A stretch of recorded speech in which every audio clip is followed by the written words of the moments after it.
As I was watching the Olympics this year, when I wasn't bored to death with the hours upon hours upon hours of coverage of volleyball, when it wasn't beach volleyball, it was indoor volleyball, and it just went on and on and on. It's one thing to have a human interest story, but then to repeat it again and again and again.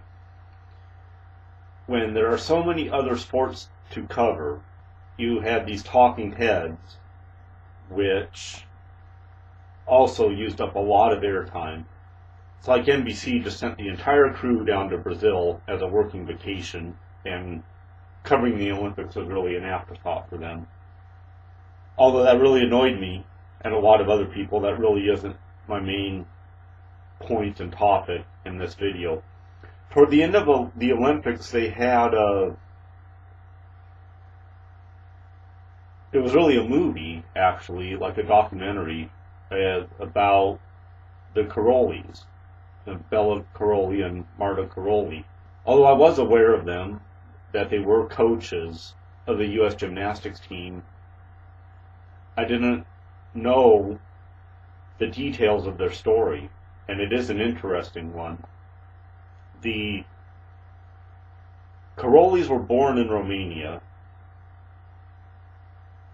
They met, they were married, she was a gymnast and he was an athlete. I don't remember what specifically he did, but he had no background in gymnastics. When they were married and they got together and started coaching gymnasts, they set up in Romania a program to train gymnasts. They found one girl in a Romanian coal mining town who they had a lot of success with.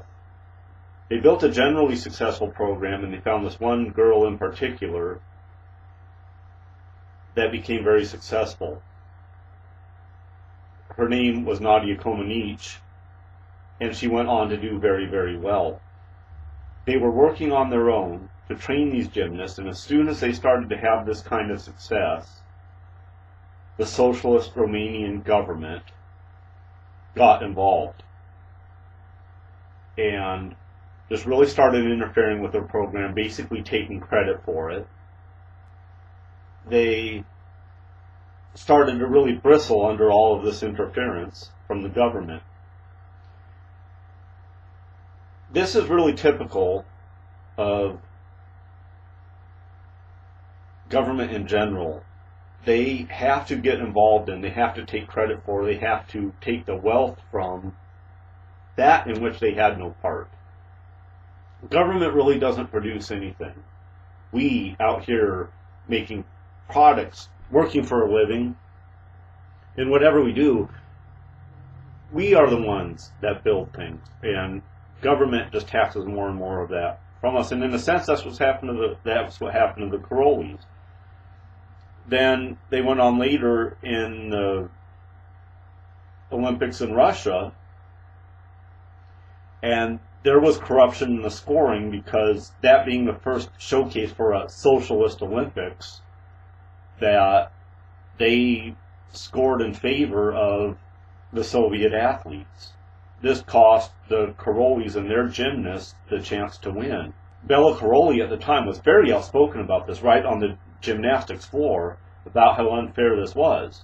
And that ruffled a lot of feathers among the Soviets, and he was naturally concerned for his safety and his family's safety because of this. If we know one thing about socialist governments, they aren't friendly to the idea of life. They don't value life. Life can and must be sacrificed in the cause of socialism. And I don't want to get into the details of that now, but that is very much true. Just one example of that is, I was watching a documentary the other day about the Eastern Bloc nations. In 1933, the Soviets starved Ukrainian peasants on purpose. Socialism is an evil, evil system. And I could go on. I mean, there are example after example after example, but I'm trying to limit this to how the socialist system really turned the Karolyis off, because they developed this gymnastics program on their own, outside of the government. And as soon as they started having success at it, the Romanian government was in the middle of what they were trying to do, and they basically co-opted the Karolyi program. This is the difference. This is an example of how collectivism is an evil, because the Karolyis, on a shoestring budget, developed this program on their own, and the state started to get its hooks in it. It's just, that's what governments try to do with anything that is developed privately, that is private sector. And we see that time and time again throughout history. So the Karolyis really started to bristle under this. They were very unhappy with this, whereas prior they were enjoying doing what they were doing on their own. But the government involvement made it an oppressive situation for them. It was a situation where their efforts were being co-opted by the state, and they resented this, and understandably so. In 1980, the Karolyis were part of some kind of showcase tour of the USA, and they were over here with Nadia Comaneci as part of this gymnastics tour, and they were in their hotel room one night in New York City, and they got around to really talking about defecting to the West. And that was a very, very heart-to-heart and very serious and very difficult discussion for them. And they called Nadia Comaneci to their hotel room and asked if she might want to defect, and she decided, no, I want to go back to Romania. The Karolyi still talked this over, and they came to the difficult conclusion, even though their daughter was still in Romania, they were going to defect to the USA. Imagine for a minute how difficult that must be. I'm sure the parents are listening, especially parents that might have young kids. What a difficult thing that would be to do. That gives you insight into how oppressive and how miserable living under a socialist system is.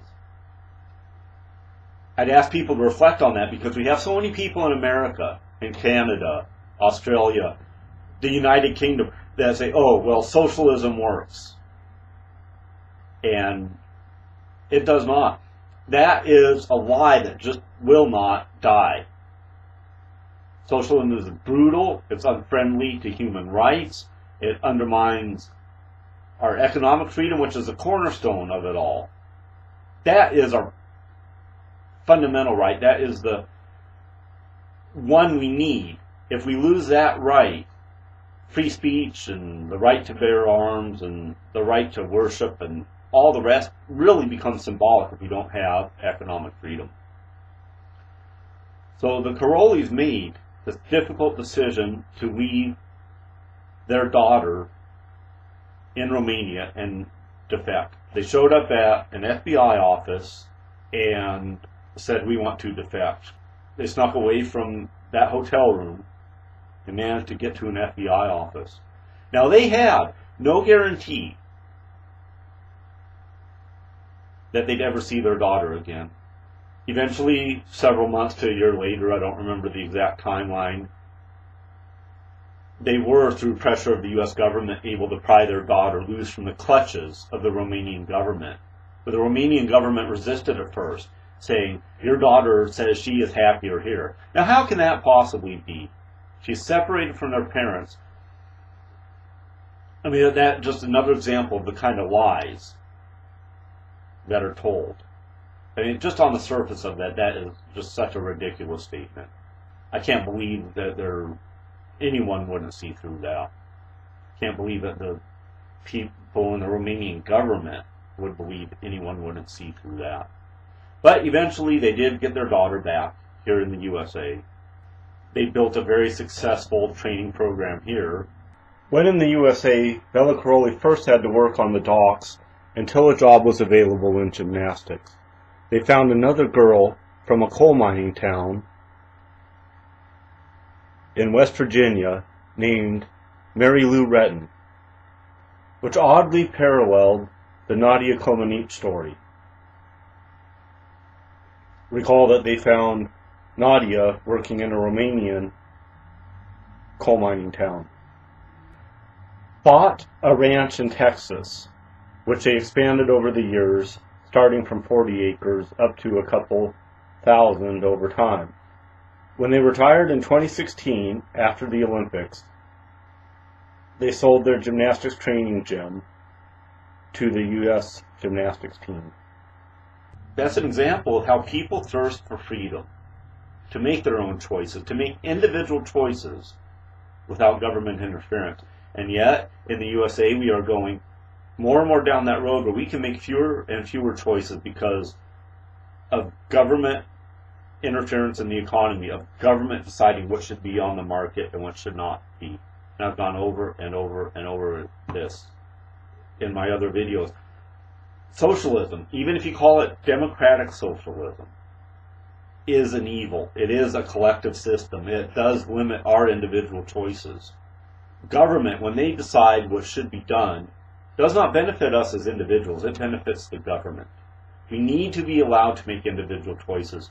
Every time we start going down these collective paths, in whatever country it happens, it leads to poverty, it leads to human misery, and that is true, as I've talked about in other videos. It happened in the United Kingdom with their decades-long experiment with socialism, which culminated in the Winter of Discontent in 1978.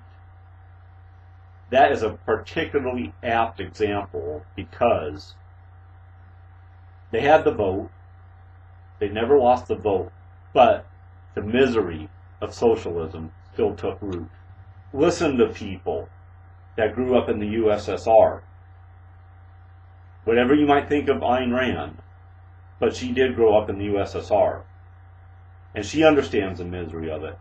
Take Vladimir Happy, who is a guy who does videos on YouTube about what he experienced when he was in the USSR. That's Vladimir Jaffe. And he goes around and he interviews people on the street who think that socialism is a good system. We need to listen to people that have grown up in these countries, who have lived in these countries. My math teacher in college, my calculus teacher in college, one of them grew up in the USSR. And he was not fond of that system at all. He was genuinely happy to be here.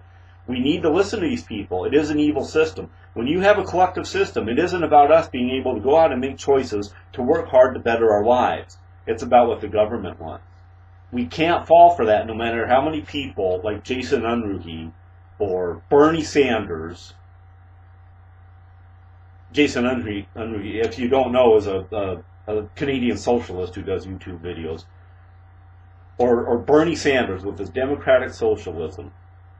No matter how many of these people try to say this, we need to listen to the people that actually experienced this in its various guises and its various forms, whether it's in the USSR or Poland, Romania, or even the UK, and now we have Venezuela. It is a system that leads to lack of freedom. It is a system that leads to misery. It is a system that leads to starvation. And we must never forget that.